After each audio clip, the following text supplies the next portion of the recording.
Nous vivons le temps où l'Église du Seigneur cherche, entre parenthèses, beaucoup de choses.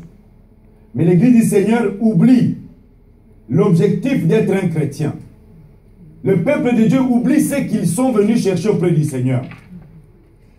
Pourquoi Jésus est venu? Qu'est-ce que Jésus est venu faire?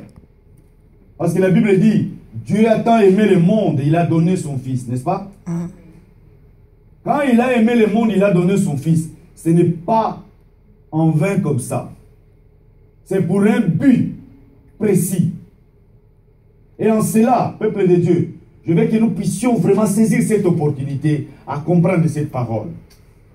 Là, la Bible dit clairement, c'est un passage que je n'ai pas pensé à ça, dans le livre de Matthieu. Matthieu, il parle de ça. Marc, il parle de ça. Et puis, la Bible dit, je vous pose la question, dans le passage que nous avons lu, la Bible dit que vers le 6e heure,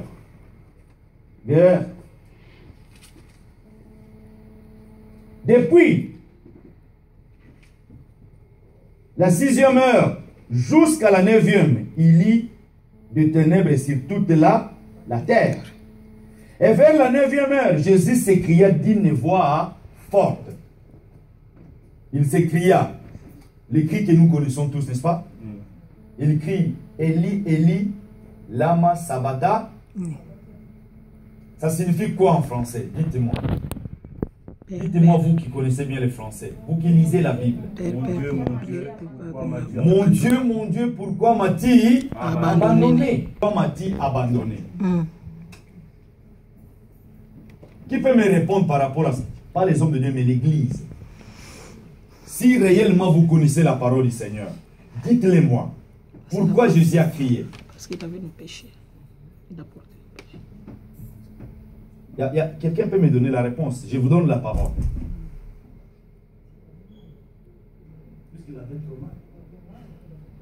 Jésus, pourquoi Jésus a crié, mon Dieu, pourquoi m'as-tu abandonné?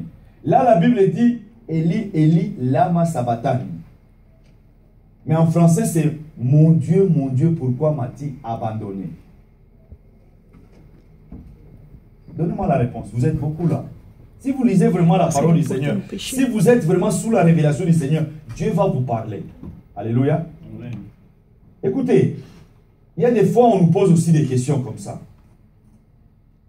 Dans le verset que nous avons lu après le Lévitique, la Bible dit, Dieu dit clairement à Moïse, va dire à l'assemblée,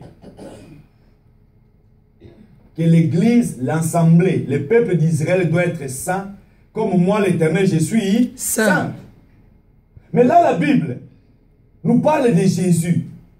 Ça, c'est quelque chose que j'ai reçu tout de suite. C'est pourquoi je suis allé, j'ai pris un papier, j'ai écrit le verset. Mais je vous pose la question. Notre Seigneur à nous, Jésus, il est à la croix. Il est à la croix, il commence dans sa souffrance là. Écoutez, la Bible dit, maudit est celui qui est juste. N'est-ce pas? Est-ce que vous avez compris?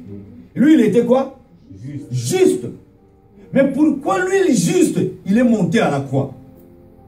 Et pourquoi? Qu'est-ce qu'il est allé faire à la croix? Qu'est-ce que Jésus est allé faire à la croix? Il est parti à la croix pour toi et pour eux.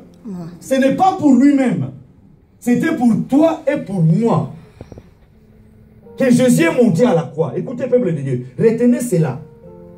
Quand Jésus était à la croix, Jésus a pris tes souffrances, n'est-ce pas? Est-ce que vous avez compris? Dans le livre d'Ésaïe 53, qu'est-ce que la Bible nous dit? Passez aussi, tu peux nous lire ça. Écoutez ce que la Bible dit. Des fois, nous lisons la parole. C'est pourquoi les dimanches passés, quand je parlais, je disais, vous savez, si tu lis, si dans ta vie comme tu es là, tu t'imprègnes de la parole du Seigneur, tu vas trouver des choses qui sont parlées dans le Nouveau Testament. Ce n'est pas seulement dans le Nouveau Testament que c'est parlé, c'est depuis l'Ancien Testament. Le Nouveau Testament, c'est pour accomplir, pour tout simplement faire voir ce qui était déjà dit. Alléluia. Est-ce que vous comprenez? Le Nouveau Testament est là pour faire voir. Même Jésus-Christ, Depuis l'Ancien Testament, on parlait de Jésus-Christ, n'est-ce pas? On parlait de sa venue. Même de ses souffrances, même de ce qui s'est passé à la croix. Lisez pas, passez là.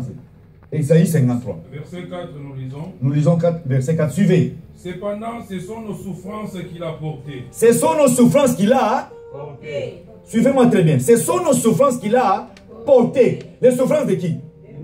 De nous, n'est-ce pas? Continuez. C'est de nos douleurs qui s'est chargé. De nos douleurs. Les douleurs que toi tu devais avoir. Lui, il s'est chargé de ça. Amen. Avant même de monter à la croix, il est venu à cause de ça. Après, il dit quoi? Et nous l'avons considéré comme puni. Nous, moi et toi, nous l'avons considéré comme puni. Lui innocent, lui juste, lui qui est saint. Écoutez, lui qui est saint. Mais moi, je l'ai considéré comme puni.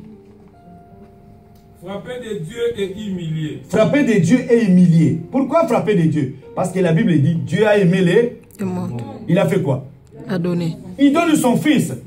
Il dit, au lieu de frapper tout le monde comme nous sommes là, frapper Noé, frapper toi, frapper maman Chantal, frapper tel, frapper maman Fifi Diverdon, frapper papa Raphaël.